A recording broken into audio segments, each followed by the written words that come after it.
And I even remembered my first day at school when I was walking up the hill with my mother. And the day that I went to school, I was seeing a lot of students. They were walking with their parents, they were taking pictures. And I'm sure it was just a memorable experience for both the parents and the students. And I remember when I was walking up the hill on my first day, I was wearing a baby blue scrunchie. And another student, she stopped me and she told me that that color isn't permitted. It's either royal blue or brown or white.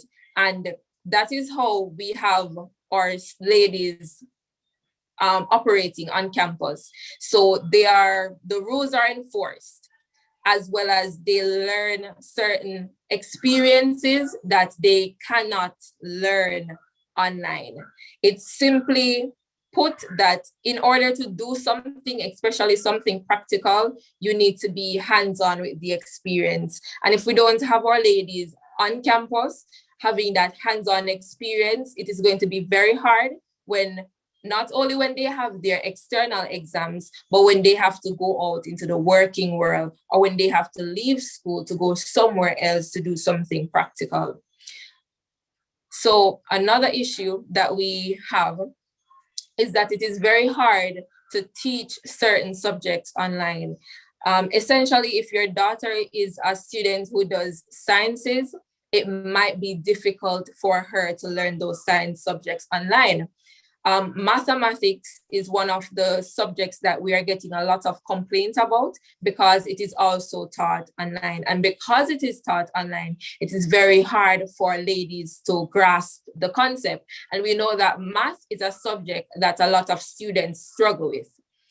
So when it is online, it is hard for the teacher to get the lesson across, not only because of Wi-Fi issues on both ends, but because if the teacher is supposed to project the math equation, we don't have the software available where we can directly write on a whiteboard and the students can see it on their end. So this is a issue that we are having.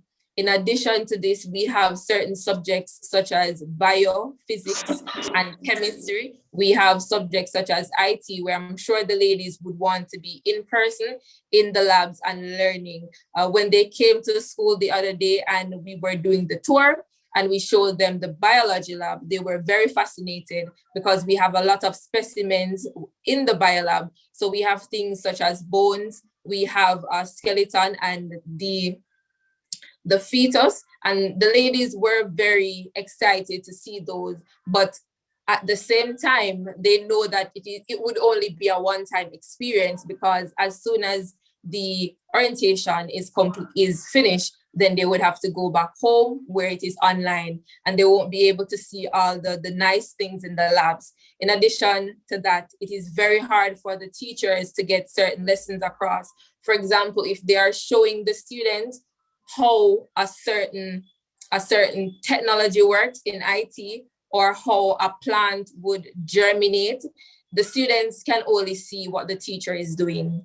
If they were at school and on campus, they would be doing what the teacher is doing. They would be not necessarily side to side, but they would have their own little specimen on their desk, and they could be able to look at it, to examine it better for themselves. Because even though the teacher is teaching, and a lot of students learn from direct teaching from the teacher straight to them, we have students who are hands-on learners. We have students who are not only auditory learners, but they're also visual learners. So they need to be able to see the problem to do it properly.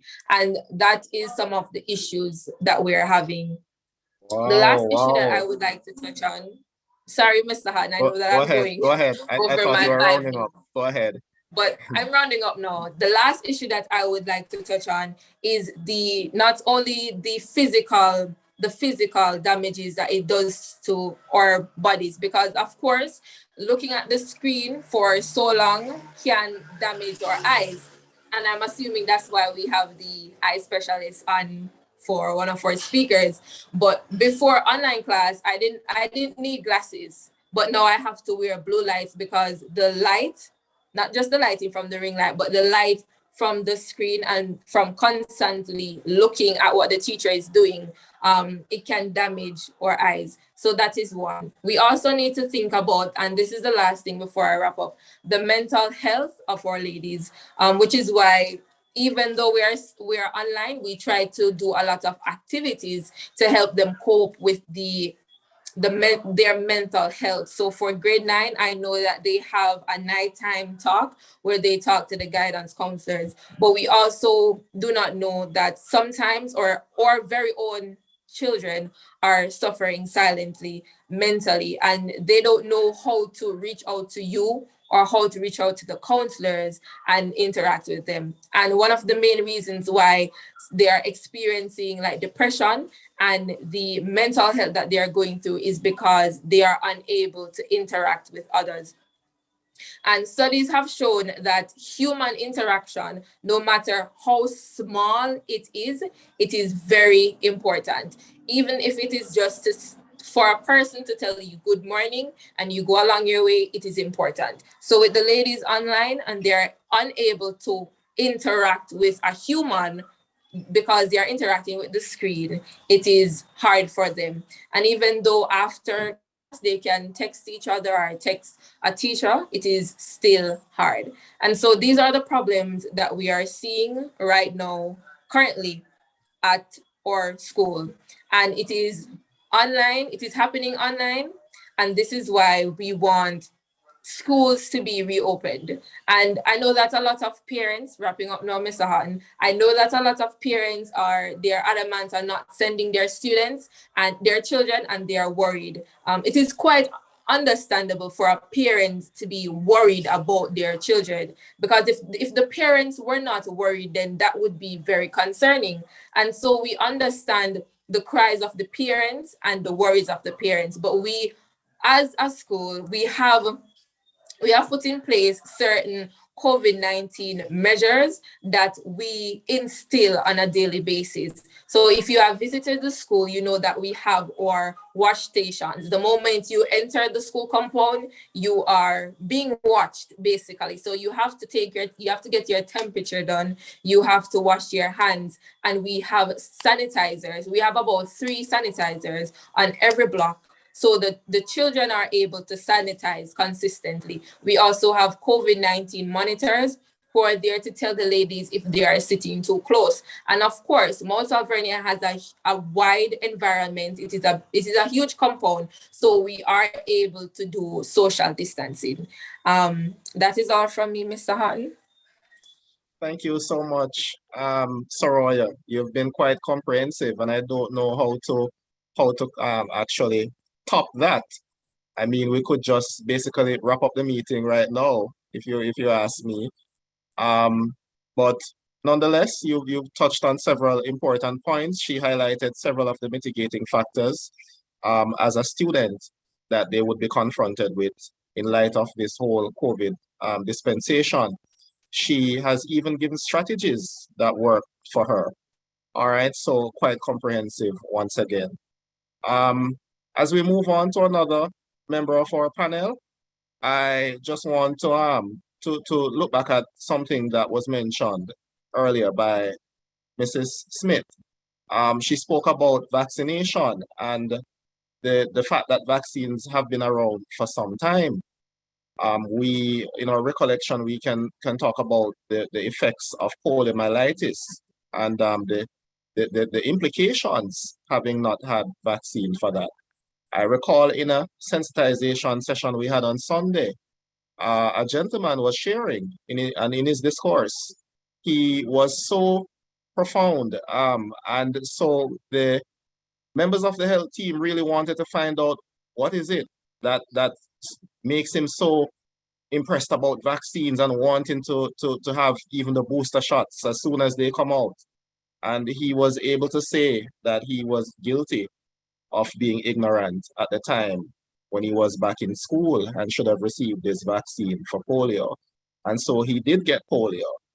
All right. And so as a living testimony, we know that vaccinations are very much important.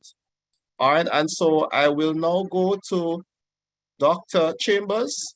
Dr. Jacqueline Chambers, president or manager rather of IDOC Concierge, and she's going to tell us more from the medical standpoint, the significance of vaccines, the importance of vaccines. Are they safe? Is the COVID vaccine safe? And the implications having taken or not taken. Dr. Chambers? Thank you very much, Mr. Horton, and a very pleasant good evening to the entire Mount Alvernia family. I consider myself definitely a part of that family. See me wearing my 1978 button. I am of the class of 1978, and I proudly wear that badge. This evening, I'm here to speak to you about the importance of COVID-19 vaccination. To give you a little background on myself, I'm a part of a panel of physicians, an international panel, who have, along with the Montego Bay Chamber of Commerce, instituted a campaign for vaccine education, for the COVID-19 vaccine to be specific. This campaign is known as the Armor Up campaign. So I'm going to speak to you about our campaign, and just to give you the idea how we get it across to people, very simply, why you should be vaccinated. We know that we've been suffering. The world has been facing this common enemy called COVID-19 infection for the last 2 years. It has destroyed our lives as we knew it. We have seen the decimation of our social systems. We are now here as a school body speaking of how this has affected schooling and our young people. It has damaged all of our social structures. We cannot interact as we used to. We cannot go to church, go to parties, clubs, and so forth. It has also damaged economies. You've heard from the hotelier about that. Now, seeing this common enemy, one thinks, well, we have to fight. We can't just lay down arms and just die. What have we done? We've done simple things, and the simple things are important scientifically to stop the spread of this infection. And the simple things, we all are doing them. It's now commonplace for us to be seen with faces covered, hand sanitizer going. All of our hands are very dry now from this alcohol use for 2 years, but better dry hands than sick bodies, right? We've had to be distancing ourselves from each other, both when we are seeing each other face to face and generally just not being around people. We have become hermits to some extent. So facing this war, we've noticed that this enemy is changing. The enemy has gotten accustomed to our little bullets of hand sanitizing and mask wearing and so forth. The enemy was still killing people. In the beginning, we saw that the persons who were most affected were elderly, or those who were ill with other conditions we call comorbidities. So their bodies were weakened. Those people were taken out in the millions, very sadly. Now, later on, we noticed in the second year that children and young people were getting sick. And that is when we discovered that there was this new and deadly variant of COVID-19 called the Delta variant, which was sweeping the world now. Now, how do we come to variants of COVID? Well, any virus likes unvaccinated bodies. It likes bodies that doesn't know how to fight it, because the job of a virus is to grow, replicate, make more viruses, and spread.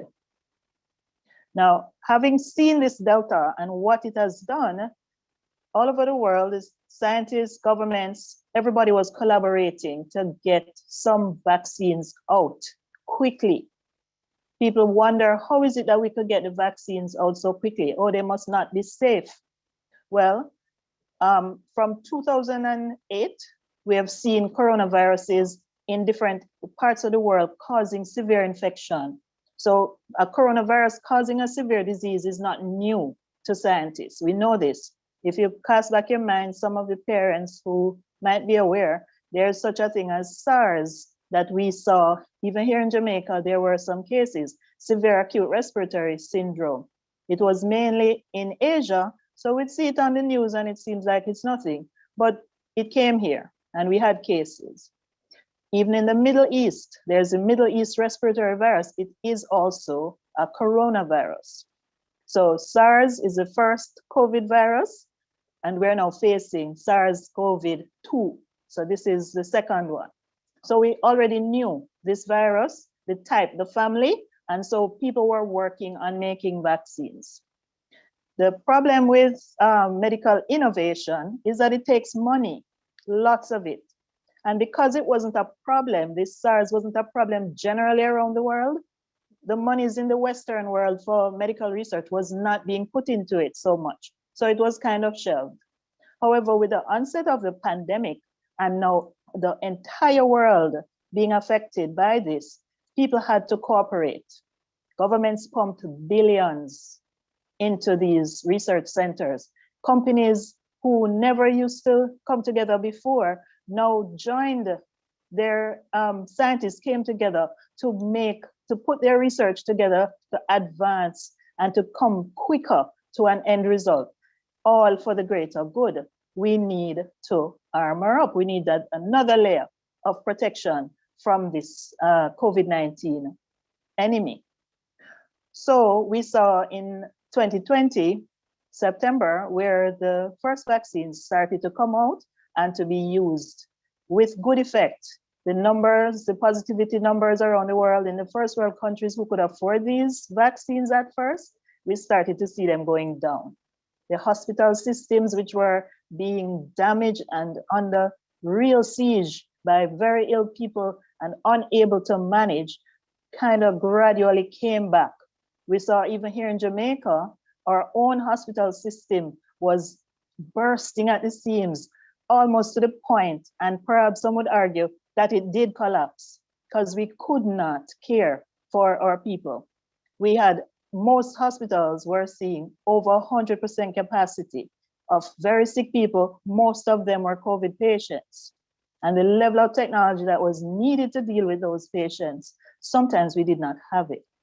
Sadly, even oxygen we ran out of, if you remember, just recently in August of this year. So the COVID-19 infection has caused severe distress, severe illness among humanity. We see it up close and personal. Many of my patients have died. I'm sure people who are listening here now on this meeting know of people who have died or become very ill from COVID. So yes, we want to prevent deaths, but we also want to prevent severe infection. We want to prevent hospitalization. This is the reason for becoming vaccinated against COVID-19. When nobody is telling you that you will never become positive if you take the vaccine. That is a lie. You can still become positive if you're exposed, which is why you still wear your mask, you still sanitize. Even when you go back to school, you still distance yourself. No hugging, no talking up close or sharing food, because you can become infected. Now, we've recently seen in the last few, maybe couple of weeks, that there is another variant of concern of this COVID-19 virus, and this is the Omicron variant. We do not know as yet how severely ill people can become from this. So far, most of the people who are infected having mild to moderate symptoms. However, one of the things that has been noticed is that it can be transmitted more rapidly than the Delta variant.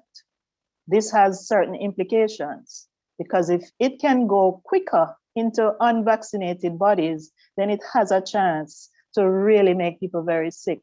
Even if it now is not so strong, it can mutate and change. So I urge you, I implore you, please become vaccinated, armor up. COVID-19 is not afraid of you. We should be afraid of it, and put on every layer of protection that we can. Thank you very much. And thank you so much, Dr. Chambers. And at this time, ladies and gentlemen, we will be moving quickly into our question and answer segment.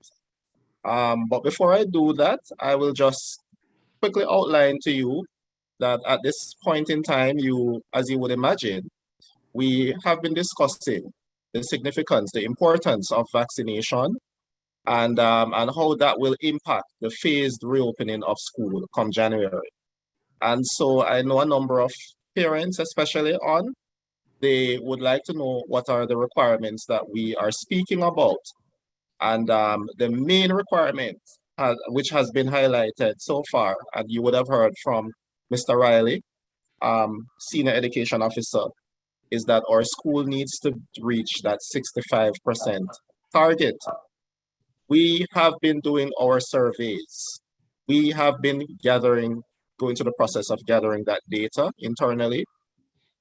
We've gotten that data directly from the vaccinated cohort, members of the student cohort that are vaccinated themselves. And officially, we are going to be having 2 days, which we will be having the students present this data in terms of the vaccine cards. And so on the 20th and 21st, we will be having the cohorts coming in, grades 7 to 9, lower school on the 20th, and upper school grades 10 to 13 on the 21st. And these are the students that would have been vaccinated to present their vaccine cards so that we can have this piece of evidence. We're going to ask that copies of the cards be brought so that we can use this in our data set. So we're not just speaking, but we are actually looking to see the evidence. All right, and allow us as a school to work on that part of things that we need to work on, which is compliance, to meet that compliance rate in terms of the, as is required from the Ministry of Health. But we do know that what we cannot necessarily control, we are pleading and begging of you as parents to get your daughters vaccinated. So this Thursday, please, we're imploring you, allow them to come in. We've sent out the email with the different registration forms. You can fill those out before you come. You may also want to bring a copy of your birth certificate. As parents, you don't necessarily need to come with them once you have sent the consent form. And we will be having a blitz, just as we did 3 weeks ago, so that your daughters can be vaccinated, so that we can have that, at least that 65% target met, and we can resume. Another important thing I want to mention in terms of the requirements, and I'm happy I have Mr. Riley on here, because I know there may be some concerns or questions, and our principal, Mrs. Wine, has said it in a meeting on Sunday, and it's not coming from the school per se, but from the ministry. And if we examine that bulletin 191 that was sent out, it is indicative of the fact that only the vaccinated students will be allowed on campus for face-to-face classes. All right, and what that means is that the unvaccinated students will be catered for by the other modalities, which includes the audiovisual, the G Suite, Google Classroom that our school has been using. There's the broadcast on television, and there are other means by which they will be engaged. But I just want to also say that, because that was explicitly stated in the bulletin from the ministry. At this time, I will invite our principal, Mrs. Wine, if she so desires, to share or shed any light before we move into our final segment, or at least 10-15 minutes of questions and answers before we wrap up.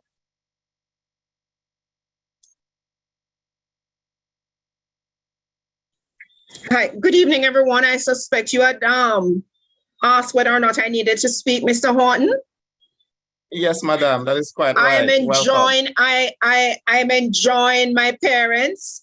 I'm enjoying the panel. Thank you so very much. And my student, Miss Mackenzie. Oh, awesome you were. Thank you, parent Smith, past student, Dr. Chambers. All I need is for school to be reopened. That's what we need. Parents, we cannot hold out anymore.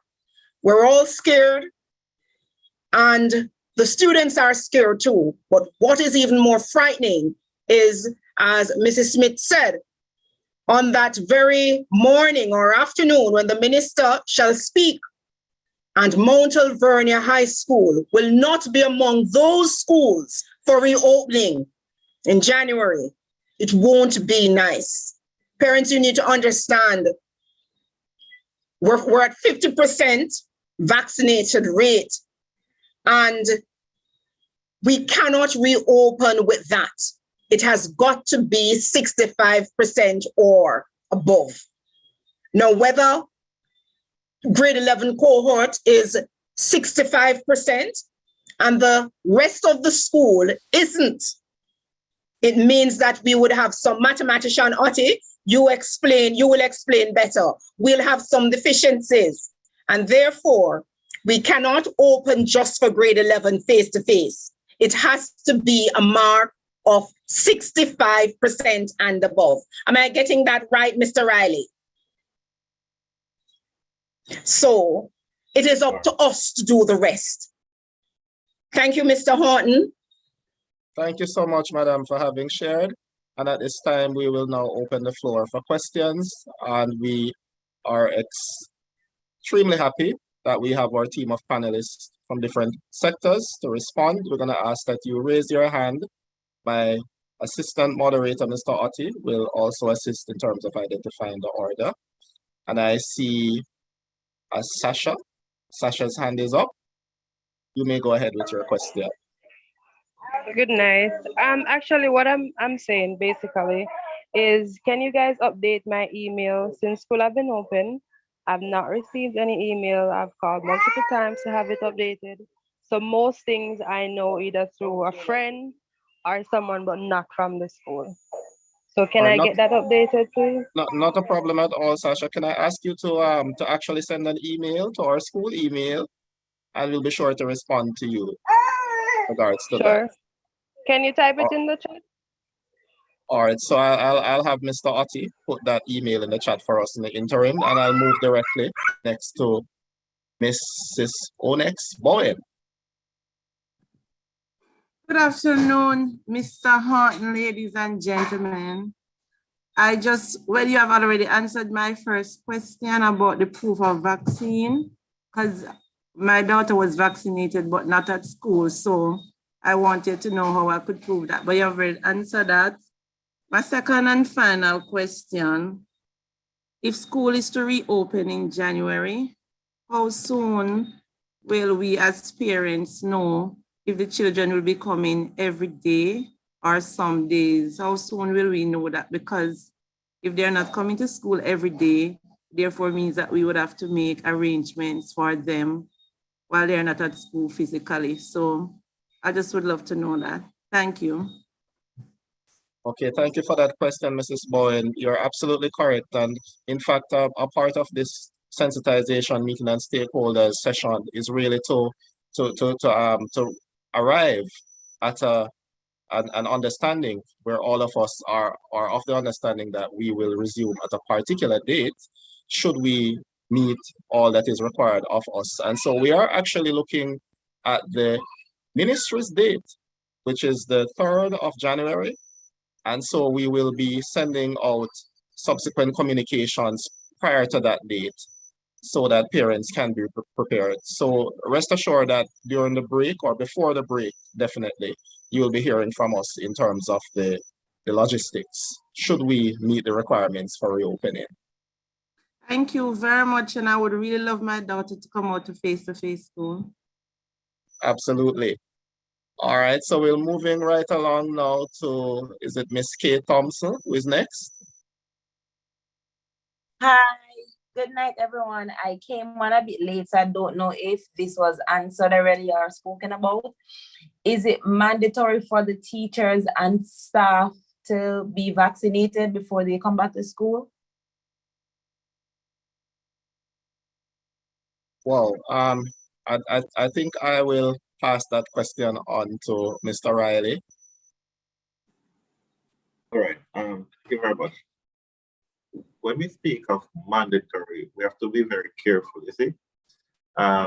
What we're trying to achieve is what we call a 65% vaccination rate, meaning that, well, at least a 65, let's just put it that way, Meaning that what we really want to happen is that we want enough people to be vaccinated so that it reduces the risk of other people to get sick due to interaction with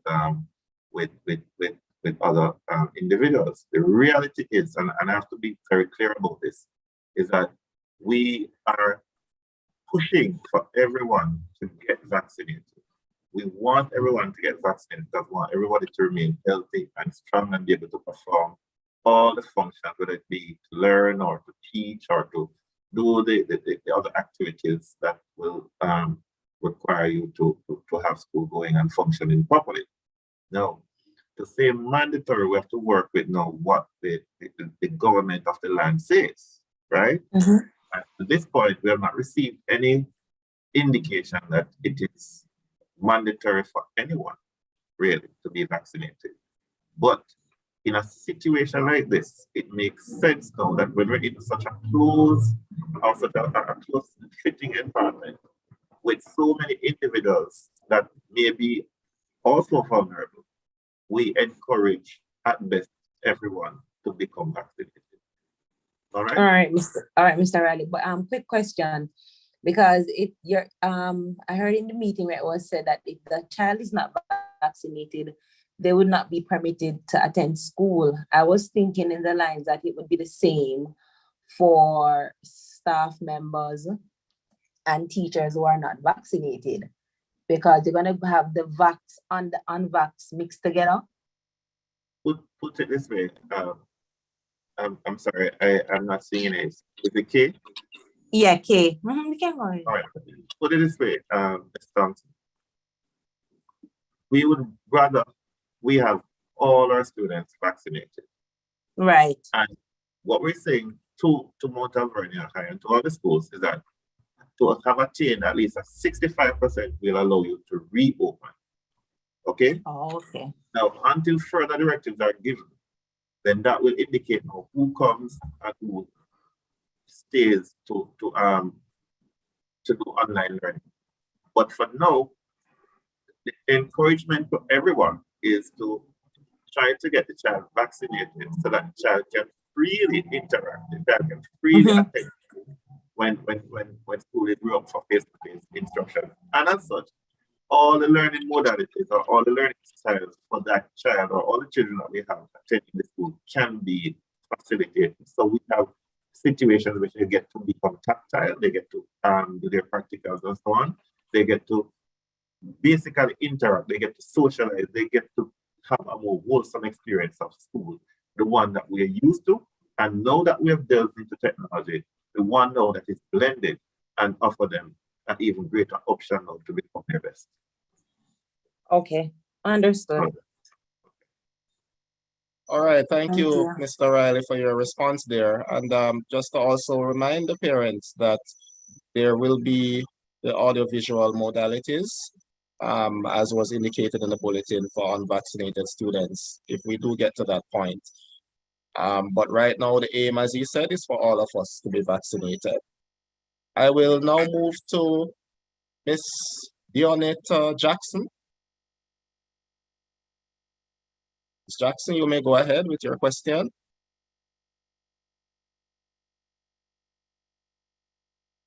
Okay, you will move to Jacqueline. Hi, good evening, everyone. Oh, go ahead, Ms. Jackson. Good evening. Yeah, good evening, everyone. It's so welcoming news to hear about face-to-face. I'm so happy, and I would really like all parents to be encouraged to get their daughters vaccinated, even themselves vaccinated. It's a pleasure to hear. All right, thank you so much. So Good you're news. expressing some sentiments there. On that day, the 28th, today.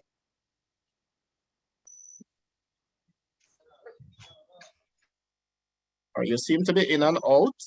Maybe your connection is poor.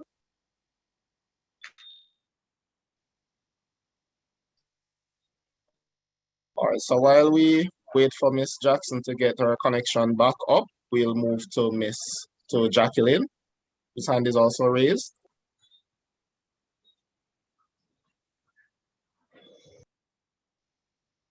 All right, we're not hearing from Jacqueline, so in the interest of time, we move to Mitzi. Yes, good evening. Can you hear me? Yes, we're hearing you. Okay, awesome. I'm not sure if this was asked already and answered. My daughter, she got her first dose of vaccine. At what point should I notify the school? Upon the second dosage, where she would be presented the vaccination card, or would she need to notify now that she got her first dose? Okay, so it really depends on the time frame for her to receive her second dose. I gather that first dose was administered. If you care to say, was this done in any of our blitz, or what time frame that was done? It wasn't done in any of your blitz. It was done sometime, I think it was 2 weeks ago. She got it Okay. done. So she's due later this month. Okay, absolutely not a problem. So depending on her grade level, she will come in on the 20th or the 21st with her vaccine card, and we'll take the data then so that we can have Okay. our data set. So there's no need to notify with the first dose then. Yeah, well, what you could do in the interim is to still have that information being passed to our form teacher, because we are in the process of collating the information as well through that means. Okay. All right, but we will be officially verifying that information by virtue of seeing the vaccine card on the 20th or the 21st, depending on our And that grade. has to be physically brought in, or can it be email, scanned in email? We would rather the actual card be brought along with a copy. Okay, got it. Thank you. You're welcome. All right, so we're moving down the ladder, going to Stephanie Cook. Has her hand up. Before you move on, sir. Okay, sure, Mr. Riley. I think it's very important to point out that we're collecting data on whether you're fully vaccinated or partially vaccinated. So if the student would have received the first dose, it's also very important that they would indicate to the school that a first dose is given, and so that we can have that data to show that we're moving toward that percentage that we're looking at. Thank you for pointing that out. Okay, parents, guardians. So not just the fully vaccinated status, but we are interested in very much knowing whether or not your daughters have received the first dose as well. All right, so when on that day when she's to come in, we will be verifying on the basis of both partially or fully vaccinated. All right, so we're moving to Stephanie Cook. Her hand is up. You have a question, you may go right ahead.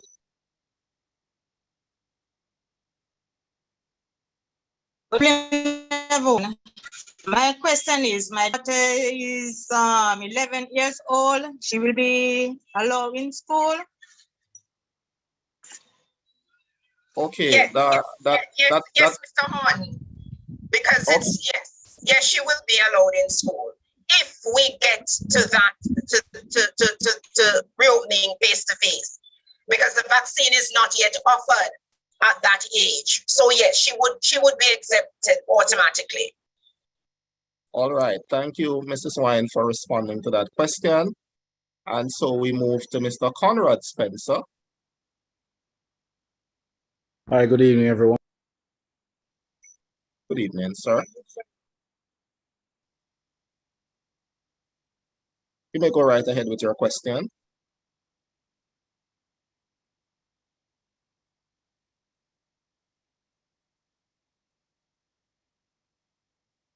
Okay, so it seems as if Mr. Spencer is having some technical issues. So we will move to Ms. Keisha Walters.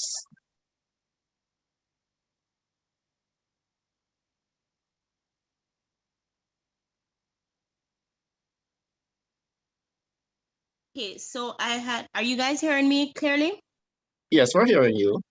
Awesome. So I had a question that was asked earlier, but I'm not sure I'm completely clear. So I'm gonna just rephrase it a different way. So it's a question regarding staff in the schools. So as I understand it, and I know at this point there is we don't really have much definitive word as yet as to how we're going to proceed, but as I understand it, based on what has been said so far, the ministry and the government is looking forward to a 65% vaccination rate for students for a school to be considered for face-to-face classes, correct? That is correct. Okay. So the question, and I also heard you saying, and if I got that wrong, you can let me know, but I heard you saying as well, or it was probably the other gentleman, that however, even if the school reaches the 65% vaccination rate, students who are unvaccinated would not be allowed to attend face-to-face classes. So my question is there any word, and I know we're answering with the word mandatory, so I'm not going to use that word. So my question is there any word as to whether staff who are unvaccinated, even if the school reaches a 65% vaccination rate for students and reopens, will be allowed to attend face-to-face classes? And for me, I really want to find out about teachers. Will teachers be allowed to teach students who are vaccinated if they're unvaccinated, considering that students who are unvaccinated cannot attend those face-to-face classes? If there is no word on that, I get that, but I want that answer to that question. So I know what we're encouraging, I know what we want to happen, but right now, what is the word on that particular point? Thank you so much for your question, Ms. Walters, and I'll read directly from the bulletin that I have in front of me here as it relates to what you have asked. Before you read, Mr. Horton, can I just say that I am proud to report that we've got 90% of our staff members vaccinated. So I'm confident, we are confident that we will get there, right? So not to worry at all, 90%. But go ahead and read, Mr. Horton. All right, thank you very much, Mrs. Wine. So that is in fact correct, 90% parents. And it says here in the bulletin, all staff are expected to be at work as guided by their deployment schedule. All individuals working in the school environment are expected to be vaccinated. Notice it says they are expected to be vaccinated, given the availability of the COVID vaccines and the special arrangements that have been made to accommodate our school staff. So that particular paragraph there speaks to vaccination as it relates to staff.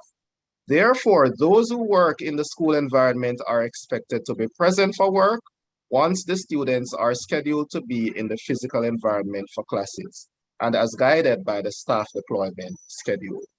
All right, persons with comorbidities are encouraged to get vaccinated and observe the COVID protocols as they carry out their daily duties on the school compound. So there's an entire paragraph there.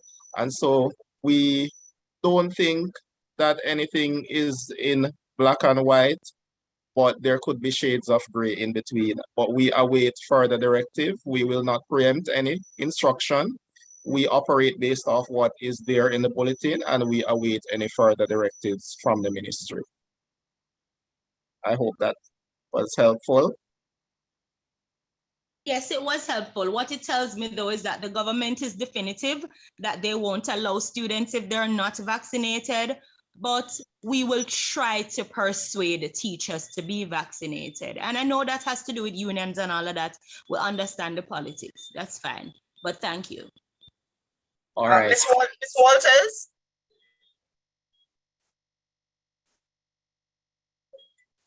We lost her. Here.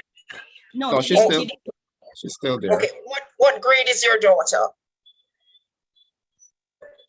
Grade 9.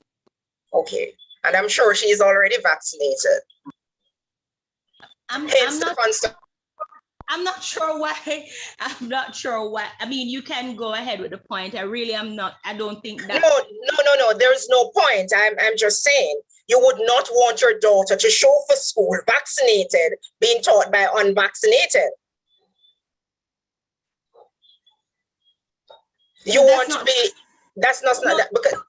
No, that's not what I'm saying. I'm just trying to understand what is going to happen. I don't have a position. Well, I did not articulate a position. I just want to understand what will happen. I haven't articulated a position. Okay. All right. Thank you so much for your question. And we will be moving right along in the interest of time. Taylor Becker, her hand is up. Ms. Becker, you may go ahead. Good evening, everyone.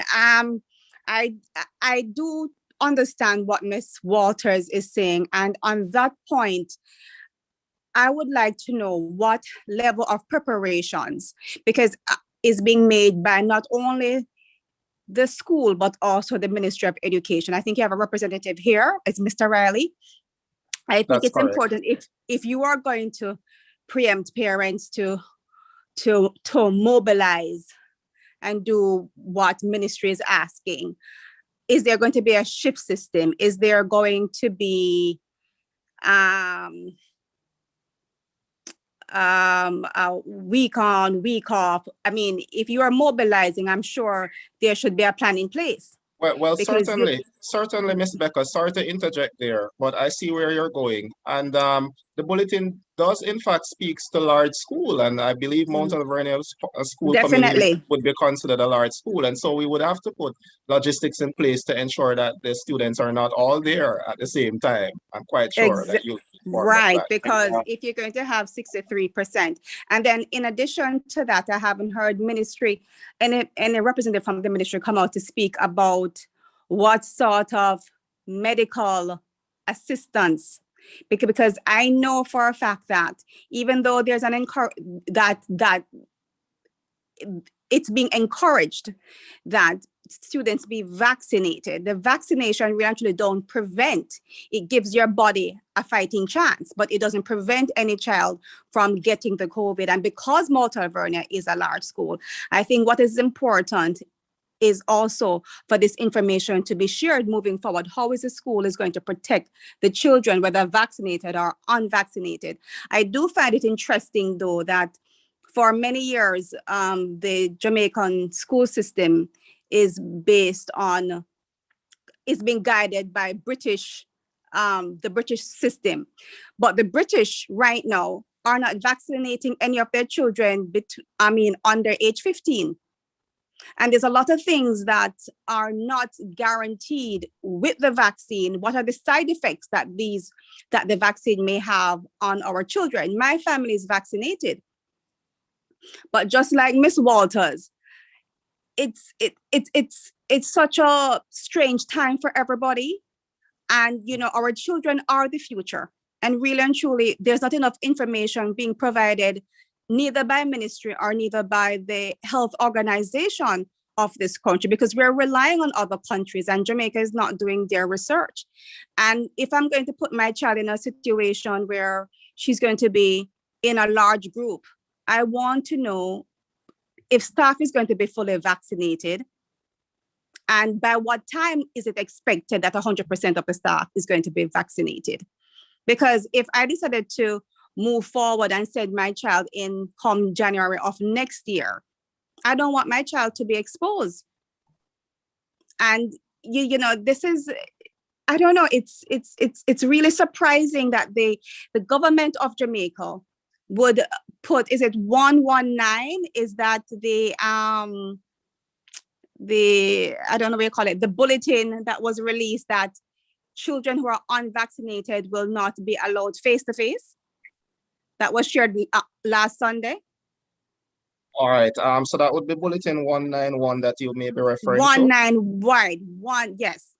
Right. But yes, go ahead. There's just no guarantee. And really and truly, children between ages 10 to 15, their health is so, I want to say, delicate. I mean, they're going through puberty. Their body's going through so many changes.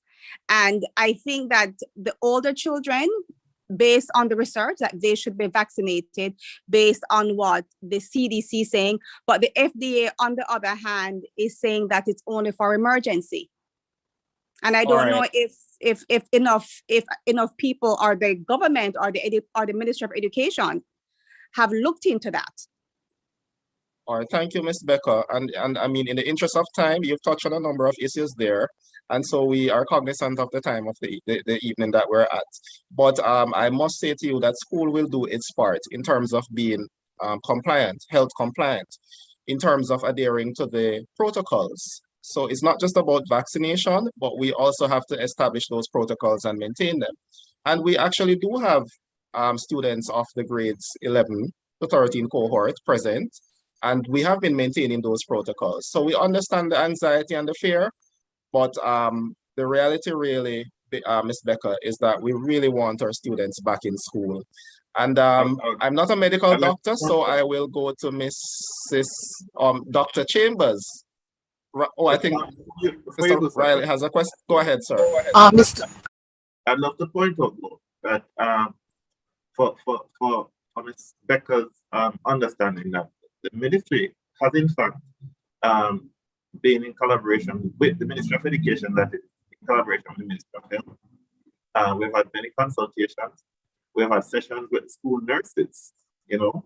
We've had sessions in which the trainings are geared towards school personnel in terms of what it is that they need to have set up at institutions. And as such, that is why not only should the schools reach a 65, we're encouraging at least a 65% vaccination rate among students.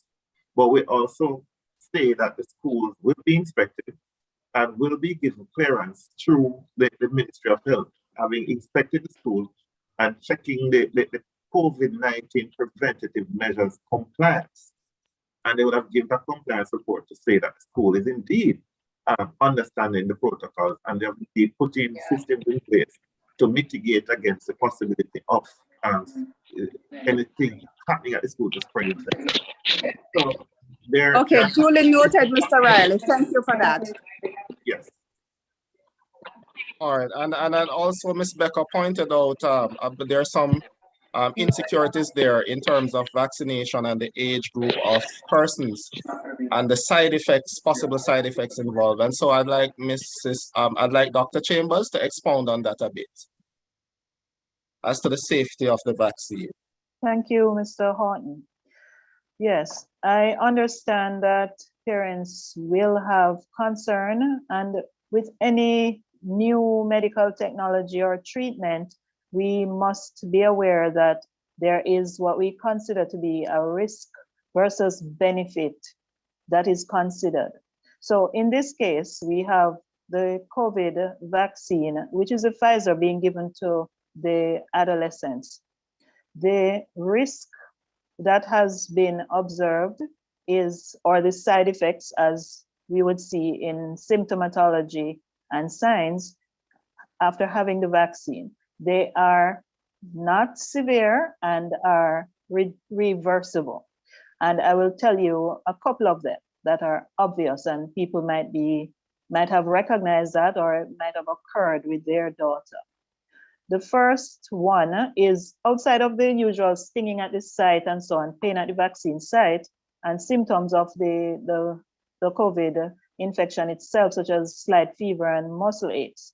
Outside of that, specific to the Pfizer vaccine, we see where young girls and young women tend to have or experience a low blood pressure effect when the vaccine is given. So if you notice, at every vaccination site, there's an emergency team. Doctors, nurses are there with emergency equipment. Why? Because some persons have been known to faint with this particular vaccine, the Pfizer. The reason being, in young women, they are menstruating. Many of them are borderline or even severely anemic already. The vaccine can produce an effect in the bloodstream in terms of lowering the blood pressure, volume depletion. And so when they get up from the seat where they got the vaccine, they may feel dizzy and some of them may faint. Sometimes even as severe as going into shock, which means that the pulse gets very rapid, the blood pressure gets too low to supply your brain, and people can go unconscious. But the medical team is present to administer the right treatment, which is just IV fluid and rest, put them to lie down. There's always a stretcher and they can get IV fluids. Most of them do not need IV fluids. They feel dizzy, they lie down for 15 minutes, they feel better. We prescribe iron for that. Secondly, in the months following the vaccination, women of reproductive age and teenagers have noticed that there's a change in their menstrual pattern or even in the menstrual cycle itself. So the flow has been high for some people, like they see more bleeding, but this tends to correct itself within 2 to 3 cycles. So if you had the vaccine in November, your December menstrual cycle may look a little abnormal. Sometimes people see spotting. Sometimes there is just a change in terms of how you experience pain with the menstrual cycle. That is reversible entirely. And this does not affect person's ability to become pregnant. Now, in our teenagers, we're not concerned about fertility right now, but we're looking to the future, yes? Now, what we've seen is that during the studies of the use of these vaccines to look for safety, women were asked to try not to get pregnant, to actually sign release to say, no, I won't get pregnant, do everything not to. But some people did get pregnant during that time. And these were normal pregnancies. There was no effect on the babies that were produced after women were vaccinated.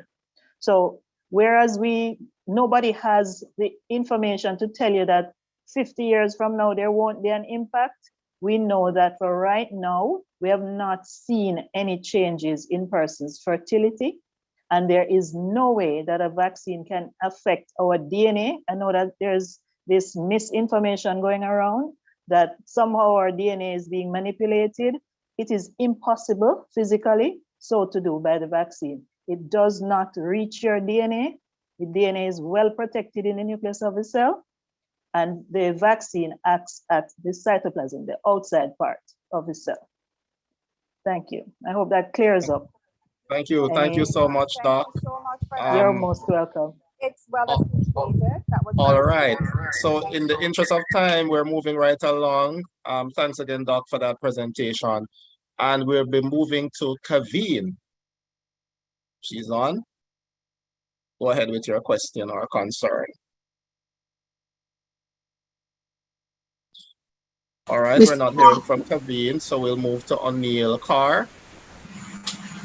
Mr. Horton, I can't identify my raise hand feature. Are you hearing me? Okay, yes, we're hearing. All right. Just want to say good evening to everyone. And I do understand the concern that the parents are sharing. As a teacher and a parent, I'm concerned as well. But what I find interesting is that some parents are not equally, how should I put this?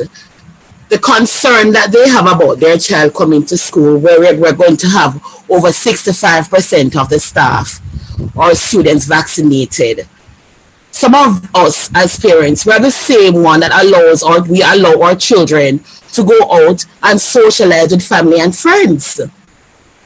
I'm wondering if we are equally concerned. My personal view, it's a win-win when we are all vaccinated. And it has been said over and over again since the meeting started. The truth is, the students are not maximizing their full potential in the virtual space. We are handicapped. So let us not be, I'm not accusing anyone of being hypocritical, but let us just think. When we send them to the supermarket, when we send them to go and stay with family members, and we are not encouraging them to wear the mask and sanitize, it's the same thing. So I just want us to think about that. Thank you so much for sharing that point, Mrs. Livington. So the reality, parents, is that we're in harm's way, you know, and it's a risk. It really is, but we have to really look at the benefits of having our students back in school.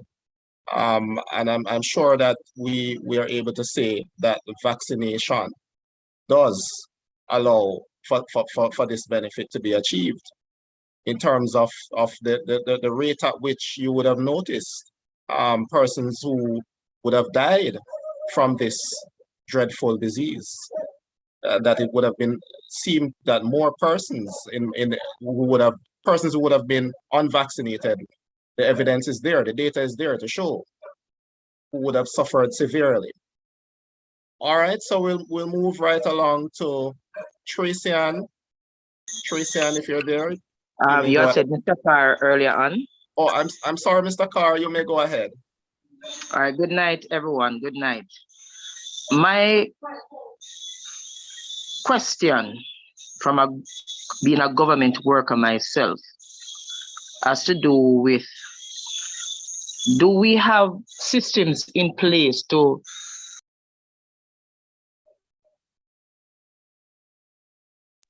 cards that will be coming in? Because seen and heard in some circles of fake vaccine cards being produced. Do we have systems in place to ensure that we can verify these documents when they do turn up? And we're not even, let me even go a little further, not to even single out Malta and Vernon, but on a general perspective. I don't know if for all the school systems, the government perspective, do we have such a thing in place to ensure that we can check these cards to ensure that they are valid? Okay, so Mr. Carr, you've raised a valid point. We will trust God and we will have a team at hand to verify those cards. And it would be unfortunate for any student or parents to go that route. But we're asking for the original cards and we will try our best to ensure that there's a replicable team at hand to verify that this is so. All right, but thank you for that point. Tracy Sorry, Ann, Mr. Horton, may I also add to that? I am a nurse with the Western Regional Health Authority. My name is Andrea Douglas. Just to also indicate that the government is coming in very soon with an e-card, which will have one of those QR code, which can be scanned for verification. And that is due to come in December. So let's say by the end of the year, we should be able to have some level of authenticity because they are factoring in that people will try to do something chicken, yes? So just bear in mind that that is to come on board. Thank you, Nurse Douglas. So we can look out for that as well to verify as further as it relates to the authenticity of those cards. All right, we do appreciate that because we know that, in this day and age, people will try to bandule almost anything. And so we can look out for that system in place. All right, we'll move to Tracy Ann quickly. We're yes, going down. Thank you. Quick question. My daughter will not be available to come on the 20th. She's fully vaccinated since September. She'll be traveling and she would have to take the card with her. Can I make a copy, photocopy the card and bring it in? Okay, what I would suggest then, Tracy Ann, is that she brings her card a little bit earlier. So right before she goes off, our offices will be open, and I'm sure that we'll make preparations to facilitate same for any such parent who is unable to come in at that time. But we would rather have the original card being present and not just a copy. Okay, thank you. All right, moving on to Tracy's iPhone. Are you there? Yes, good evening all. Good evening, Yes, go ahead. as it relates, I was listening in not so long ago. I've missed some things, but I want to confirm whether or not for the kids that have been vaccinated, as other parents have pointed out earlier, not at the school, but prior. If, for example, for my daughter, I want to know if she will have to attend. It's mandatory for her to attend on the specified days given when the kids would be turning out with their cards. For this reason, for the fact that I had turned in her card, when she got vaccinated overseas this summer, and when we came back, she went for her books at school, and I had presented a copy of hers. I had handed it to somebody in the office to make a copy and attach it to her file. So I'm wondering if she still has to come in since hers is already there. Her information is already at the school. We would have to actually properly verify that that is so. Yes, I did give it to somebody to do it, and then I had said it this morning in the group, the class group, that hers is already submitted to the school. Okay, I'm gonna ask you, Tracy, and to telephone us outside of this meeting, and let's look more into that matter. All right. No, it's fine. It's not really. It's the fact that it is already there. So if somebody could just look, confirm that it's there, and then we decide what happens, because it's the same reason why you want her there, to get a copy of her Not a problem. vaccination. Not a problem. So just send your daughter's name into her form teacher, Right. so that information can get to us, and so that we can Okay. verify who that personnel Alright. is that was given to. All right, Okay, so we're thank coming you so down much. nicely. You're most welcome, and we are at Trisha. Trisha, Okay, you may go ahead. good evening. Good evening, everyone. So my quick question is, my daughter has not been vaccinated at all, right? So what I want to know is that she has to get both of them, because I don't know if this question was asked before. If she have to get both of them before she can actually come back to school.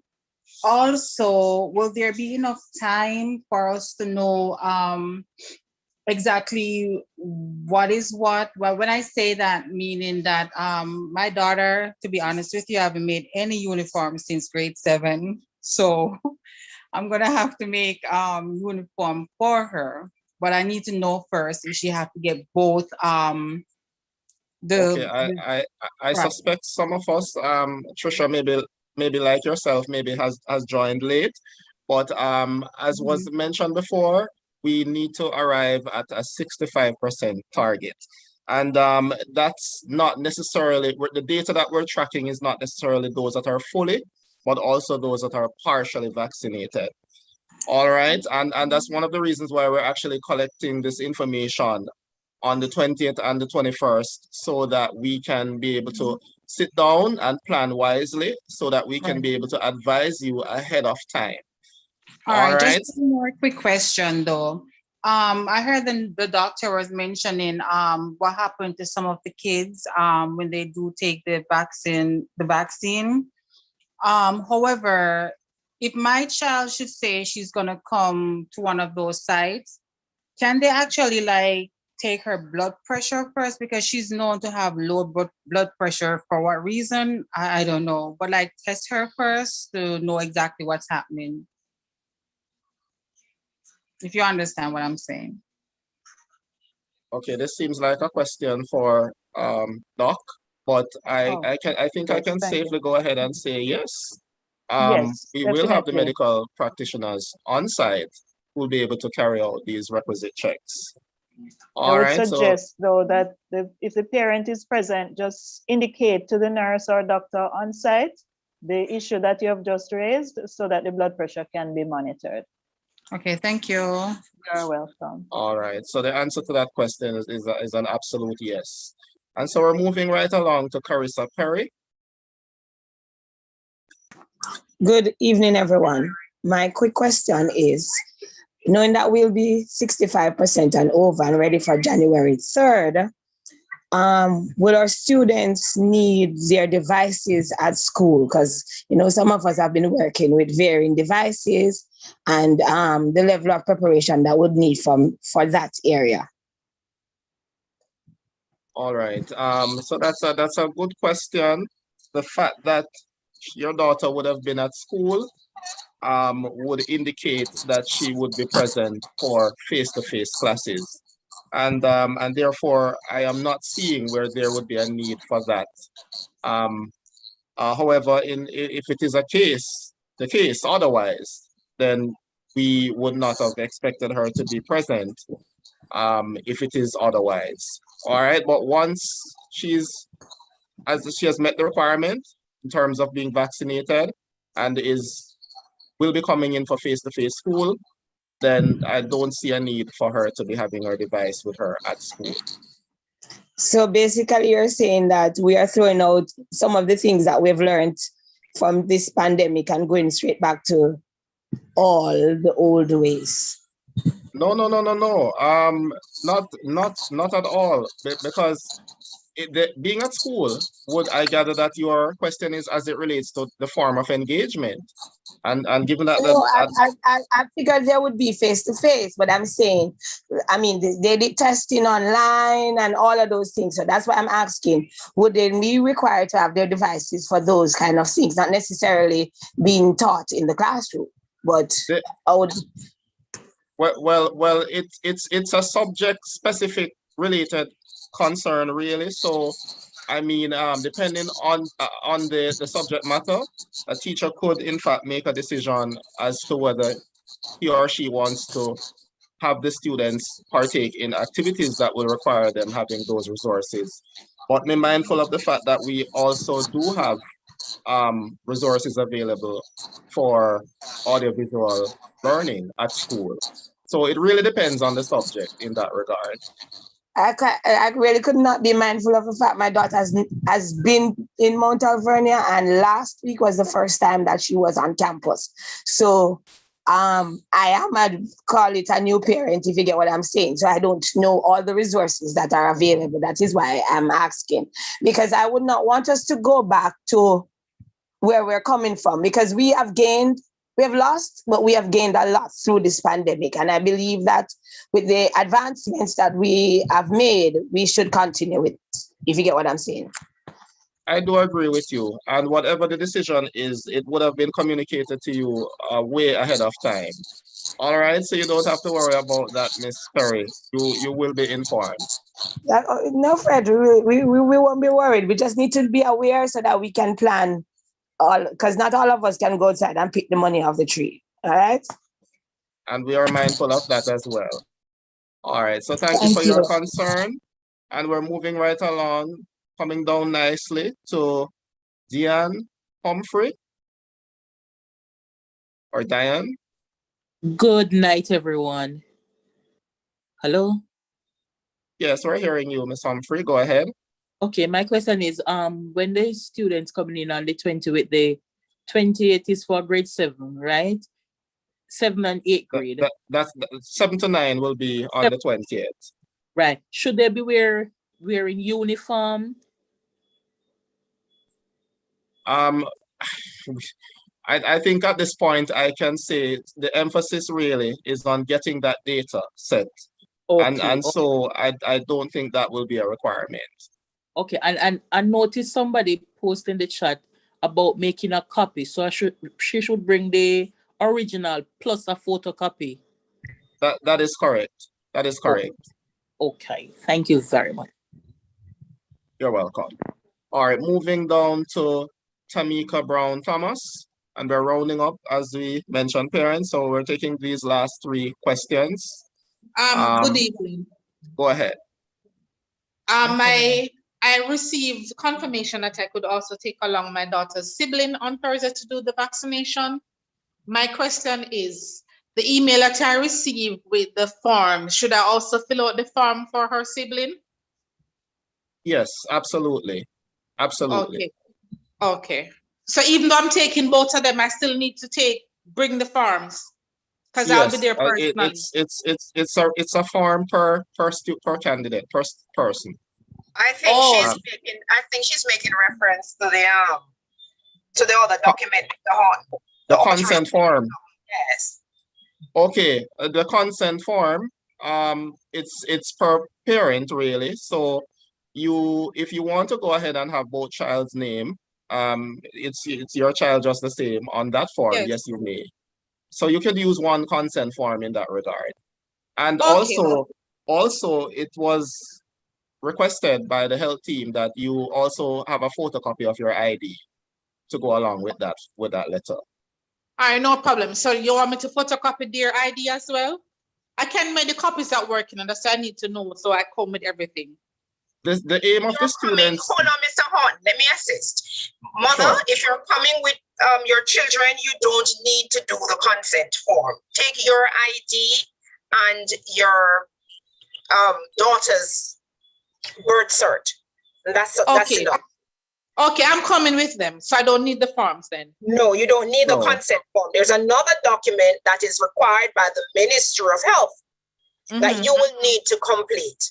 But that's fine. When you get there, we can sort that out. Okay, all right then, fine. So Right, just and bring the I- birth certificate and that's it. That's it. And I really, really commend you. Thank you so much. No problem. I told you I'll be there. I just got confused with the heap of things that was sent. I'm happy. I look forward.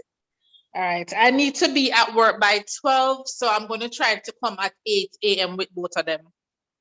All right. That's not a problem. We'll try as much as possible to facilitate you. All right. thank So we're you. moving down to, I think we're at Rosanna Michelle. Yes, it is. Okay, so my daughter is on the track and field team by Malta Verna. She's presently on campus camping.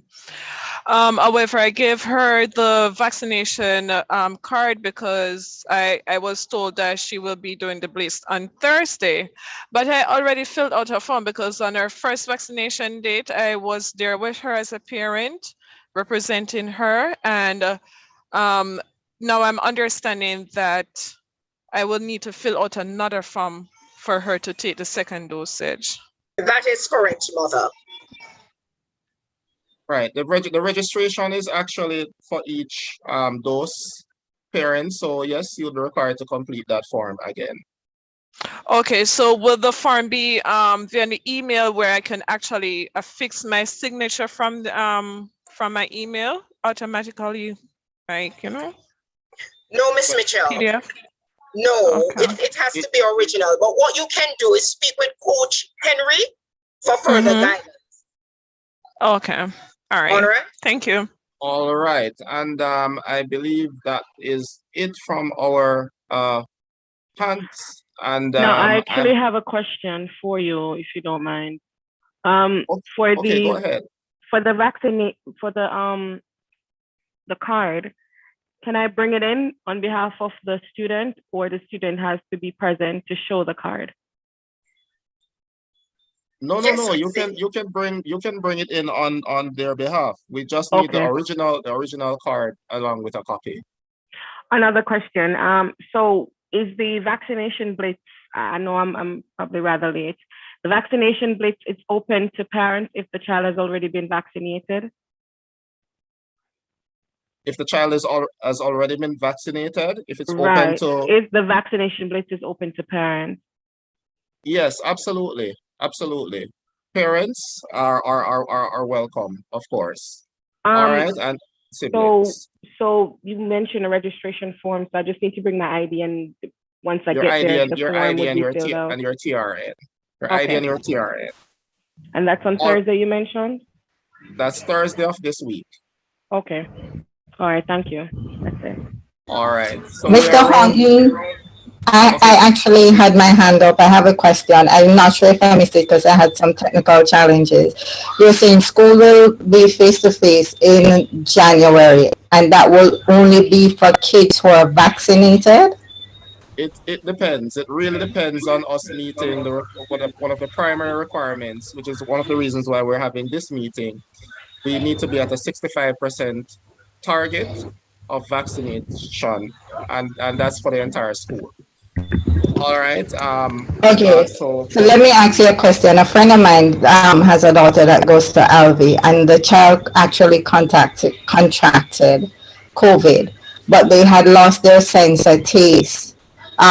Based on what the doctor was saying, is that they wouldn't recommend that child taking the vaccine until they've fully gotten back their all senses. would that person be able to still come to school? All right, that's a question for Doc. I'll allow her to respond. Thank you for that question. Very important. Anyone who has contracted COVID-19, it is recommended not to take the vaccine until 90 days after you have recovered. So you're considered to have some level of immunity during that 90-day period.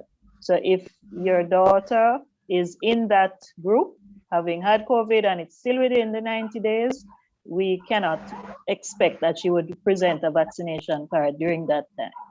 But after that, she's eligible for vaccination. All right, thank you so much, Doc, for your response to that question. And parents, Would I then need to present something for the school for that, or it's okay just to send you an email on that? No, I think you should get something from the doctor, show the proof that she was infected. That is the result from the lab with the date on it. And from 14 days after that, then we start counting the 90 days. Okay, I'll let him know. Thank you. You are most welcome. All right, so we're rounding up, and at this time, I'm going to be taking our Sorry, last. Mr. Horton. Just to, the Ministry of Health is actually saying 1 month if you're symptom free. Okay, thank you for clarifying, Nurse Douglas. So I didn't hear that. Could you repeat that again for me, Mr. Horton? Okay, what Nurse Douglas is saying is that the ministry is mandating that 1 month is sufficient. All right, so 1 month before considering taking the vaccine. Oh, because just like what Dr. Chambers said, that's what the person was told by another physician, 90 days. Okay, so 1 month is deemed to be sufficient. All right, and so I'll be taking the last 20 seconds from each of our panelists. Your final point for the night as we seek to bring this meeting to an end. What a forum it has been. And so I'll begin with Mrs. Evelyn Smith. All right, thank you, Mr. Your final Hodson. points. Sure, just really want to implore upon all of us as parents who have not taken the step of having our daughters vaccinated to think about it hard, think about what it is that we need to do for them. Seek advice, but do it. It is the best thing, it's the best protection. When you weigh the pros and cons of the risk is great, not vaccinated. We are depriving them of a great part of their future. So let's all get together and do the right thing. Seek advice, seek guidance, and I hope that guidance will put you in the right direction to have your daughters take the vaccine. Thank you. All right, thank you, Madam. And we move over to Mr. Riley for his final points. All right, thank you very much. And I like the enthusiasm of the parents this afternoon, leading up to the evening. At the Ministry of Education, we're doing our endeavor best to have our students served in the best way possible. Now, what we're encouraging is to have every student vaccinated so that no student poses a risk for any other student. And it's the same we're encouraging every teacher to become vaccinated so that we can all protect each other. All right? Now, we have to think long term, we have to think collaborative, we have to think futuristic. If we continue to not have the students being engaged in the fullest possible ways, then chances are some students are going to be left behind because some students learn differently. I wish everyone would have logged in earlier to hear when Soraya spoke. She could have spoken and the meeting could have ended with her alone speaking because that's the perspective that we all want. She told you exactly what her peers were facing. She told you exactly the fears, the anxieties, the difficulties that they're facing. We're trying our very best to make sure that schooling and education for all our children, they will be served in the best ways possible.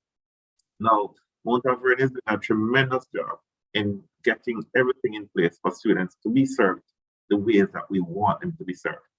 It's up to you now, parents, It's up to you to help us, to collaborate with us, to help us to have the students have the best options for the best future possible.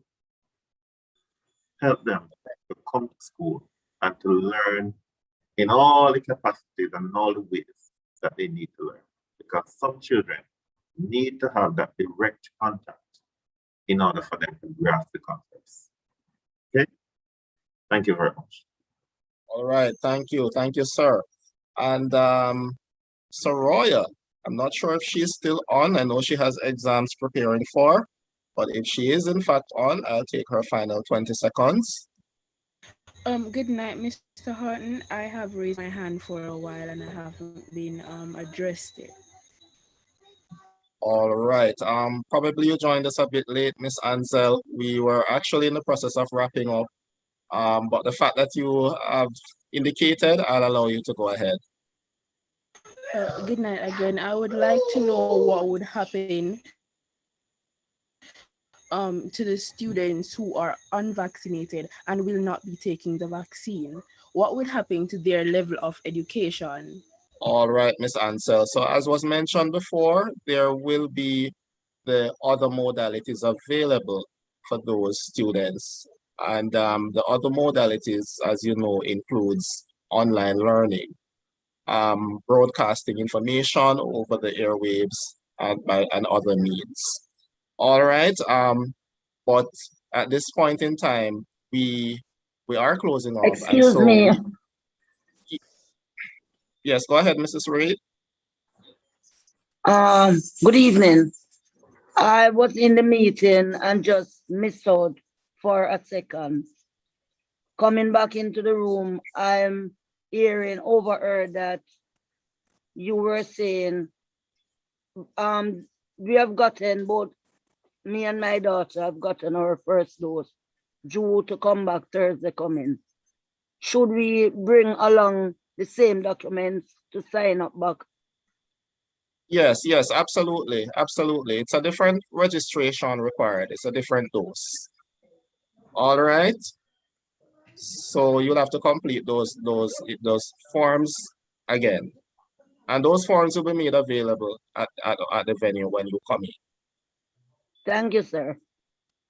All right, not a problem. So if Mackenzie is on, we'll take her final 20 seconds. And if not, then we'll proceed to Dr. Chambers for her final 20 seconds.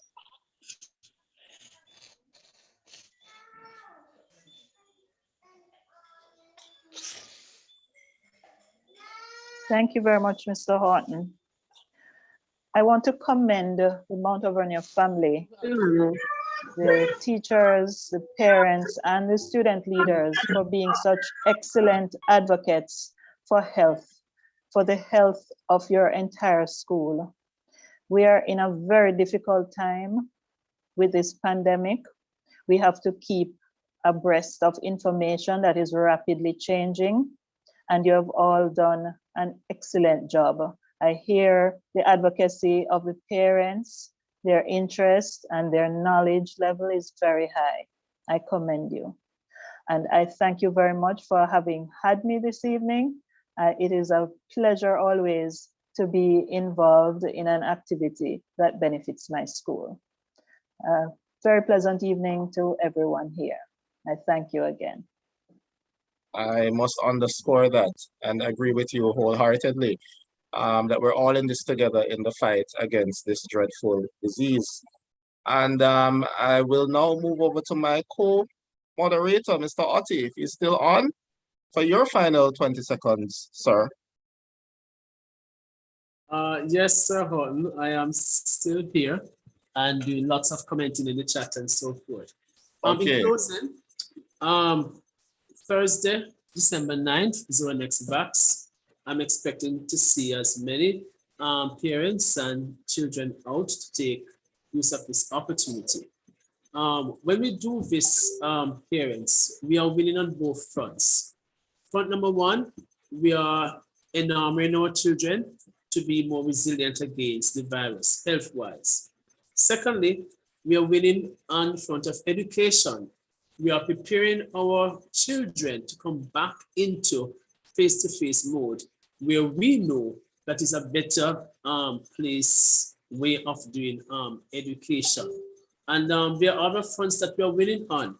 In the Caribbean, we don't want the statistics to say that Jamaica has one of the lowest vaccination rate because of, and there's no valid reason. We want to be seen as leaders in the Caribbean to say that our children are out, our children are vaccinated, and we are back to as normal as possible. And it is a blessing that we in Jamaica here have enough vaccination.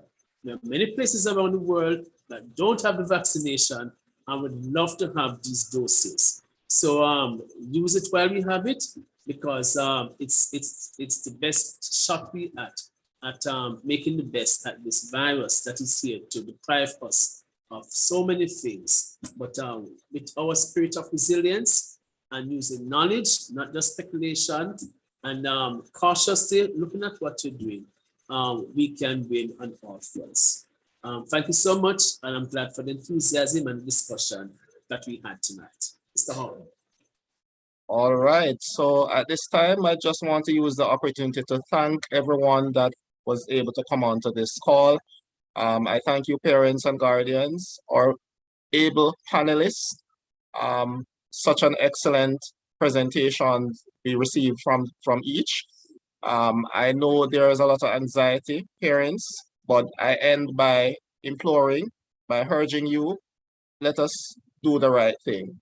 And the right thing involves getting your daughters vaccinated so that we can have the resumption of face-to-face school. All right, and so I know there are a lot of questions that we may still have. Feel free to email us. We will try our best to respond, and just put away some of the anxiety. All right, and let us do the right thing to ensure that we reach that, at least that 65% target, so that when the school list comes out in January, Mount Alvernia is a part of that list. All right, as Mr. Riley said, the student Soraya, she spoke in such depth at the challenges that the students, and not just the students, but the teachers are experiencing online. Not to say that online isn't effective, but certainly there has to be a breaking point. It's not something that can be ongoing for a very long time, but rather studies have shown that online learning should be done in collaboration with other needs.